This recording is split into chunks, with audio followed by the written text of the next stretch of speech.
Hello guys, मेरा नाम है सुमित। डे 7 है हमारा आज और हमने 30 दिवसाचं चॅलेंज घेतलेलं आहे. आमचा आता तो 7वा दिवस आहे.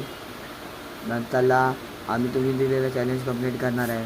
व्हिडिओला लाईक करा, सबस्क्राईब करा. और आज आम्हाला एका सबस्क्रायबरने स्कॉट मारायचा दिला चॅलेंज 50 स्कॉट, तो आम्ही आज कंप्लीट करतो आहे. आता एन्जॉय करा.